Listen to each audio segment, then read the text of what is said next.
urgent disaster funding announcement for state of Alabama and Georgia affected by tornadoes, winds, and severe storms on January 12, 2023. President Joseph Biden has approved a major disaster declaration for Alabama and Georgia for the tornadoes that damaged properties and businesses in the following eligible counties.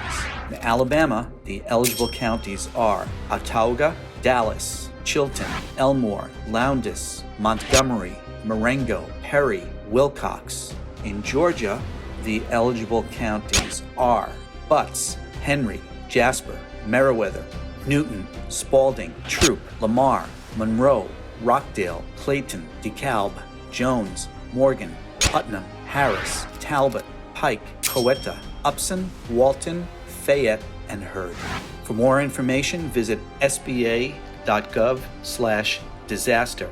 You can find more information on our video playlist on how to apply for an SBA EIDL natural disaster loan.